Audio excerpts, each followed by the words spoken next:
In water supply and treatment engineering, we have already covered module 1, we have covered module 3, module 4. Now we have covered in the module 2, we have already covered the water treatment objective, unit flow diagrams, significance of each unit, sources and characteristics of surface and subsurface water sources and their suitability.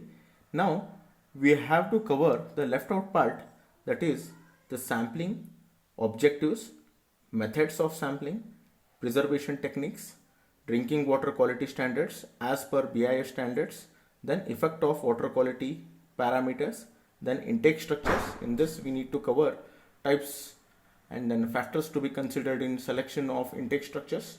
Aeration process we have already covered. Then types and tooth film theory we need to cover it. Now in sampling we will be discussing regarding what is sampling, what are the different types of sampling, what are the precautions to be taken. This we are going to study in sampling. Now this particular sampling technique is going to be very important when you are going to take and analyze the water. So we will see what is sampling first.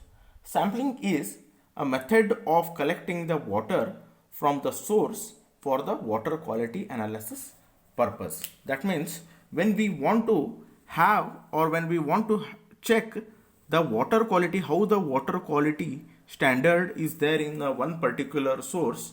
Now what sampling says is, it is a method of collecting the water sample and bringing it to the laboratory for the analysis purpose. I think what is sampling is clear.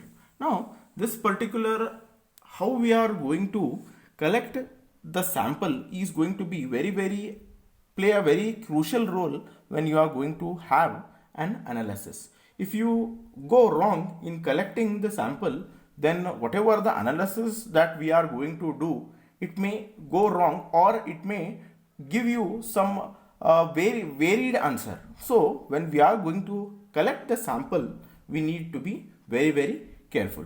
Now we are going to see what are the different types of sampling methods are there. So there are two types of sampling method. One is grab sampling and one is composite sampling. Now we will concentrate more on grab sample. Now what is grab sample?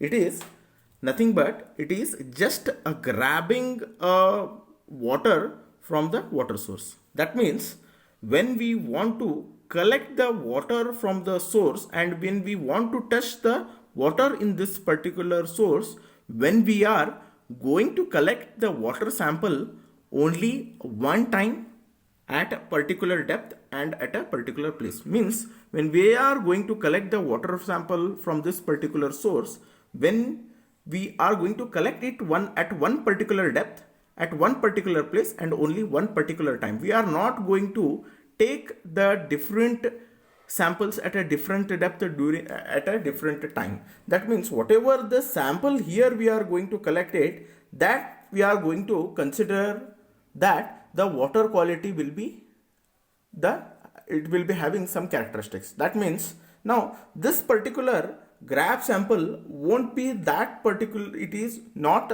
that accurate. Why is, if we are going to collect the sample at top surface, it may be the water quality characteristics might be different. If we are going to collect it at a different depth, the water quality might be different. So we are going to conclude in this particular grab sample is whatever the sample that we are going to collect at one particular place, one particular time and one particular depth, that will be representing the water quality of that particular resource, which we may go wrong if we take this particular criteria. So that is the reason why we are not going to consider the grab sampling in any of the water treatment plant or designing any water treatment plant, or we are not going to consider this as a very good method. Now this is one of the disadvantage of this particular grab sampling. Now we will see what is composite sample. Now if we want to collect, if we want to determine the water characteristic of one particular water body, if we are going to collect the water sample from that particular water source, if we are going to collect it from different depth, okay, and different places, and during the different times of a day, if we are going to collect it, and here it is not going to, if we collect a different time, different depth and different place, if we are going to collect it, right, it does not represent that particular composite sample. Now what is composite sample is the sample which is collected at a different places, different time, different depth. We will be bringing it to the laboratory, and this particular water, whatever we have collected at a different places, different depth and different time, we are going to bring it and we are going to mix it, and this particular water we will be using it for the analysis purpose.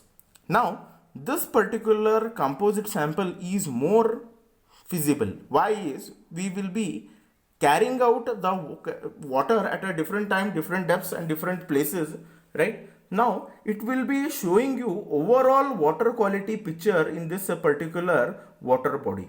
So this is the nothing but a composite sampling. We are going to take the water sample at different time, different depth and at different times of a day, and we are going to bring it to the laboratory and we are going to mix it, and this particular water we are going to use it for the analysis.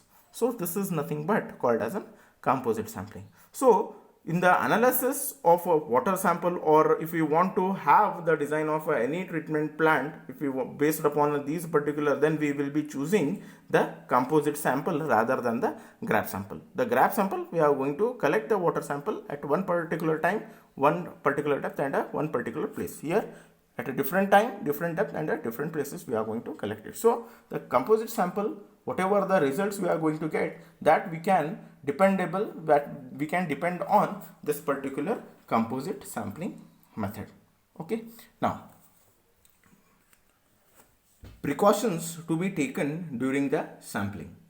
Now we are going to collect the water sample for the analysis purpose. Now why we are going to do the analysis? We are going to check the water quality, how the pH is there, how the COD is there, how the BOD is there. All these criteria we are going to have it from the sampling or from the analysis. The analysis will be mainly dependent upon the sampling. So there is a precautions we need to take. These precautions are to be very, very important when we are going to collect a sample. If we don't take these particular precautions, we may go wrong, or we may give some unmatchable results. So that is the reason why we needed to take the precautions when we are going to have the sampling.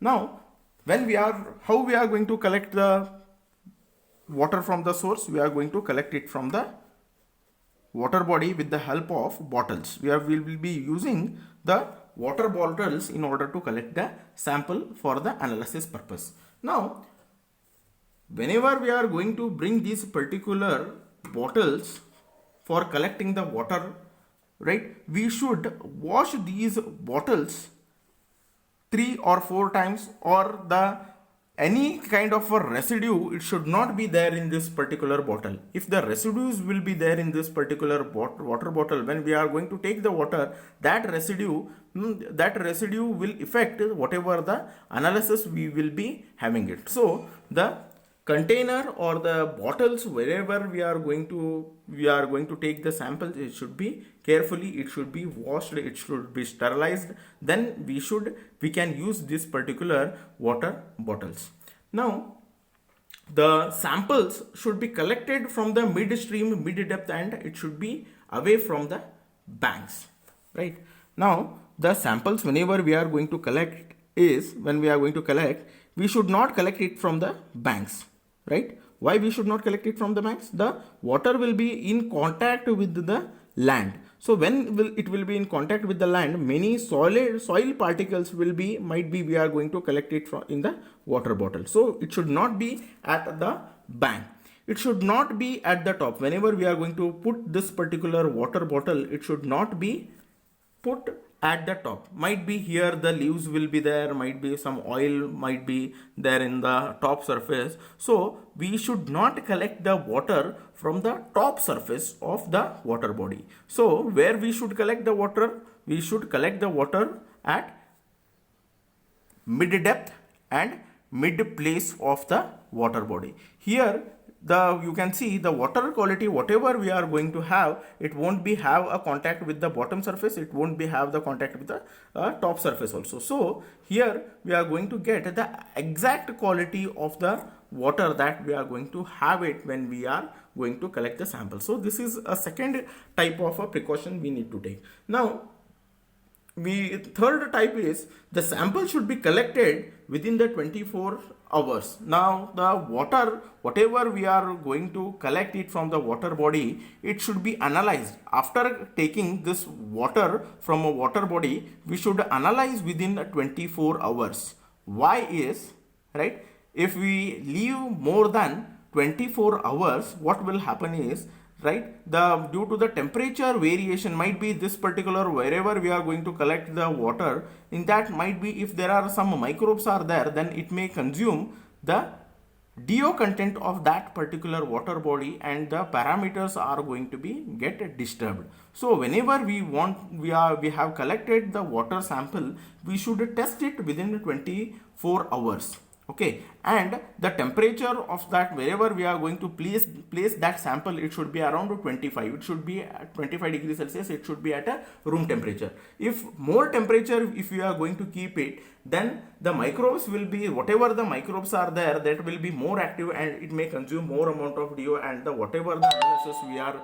going to have it, it is going to be get affected. It is going to be get affected. So we should keep it at a room temperature at 25 degrees Celsius, and we should, whatever the sample we have collected, we should analyze it within the 24 hours. Now the sample, when it is not possible to test it within 24 hours, we should keep it at a temperature of around 4 degrees Celsius. Now why 4 degrees Celsius? At this particular temperature, the microbial activity will be very less. So the microbes will not be that active when we are going to keep it at 4 degrees Celsius. But this particular water also, we should, if we are going to keep the water at 4 degrees Celsius, this water should also be tested within 48 hours. We should not go beyond 48 hours time period. So if we are going to keep the water at 4 degrees Celsius, we should test it within 48 hours.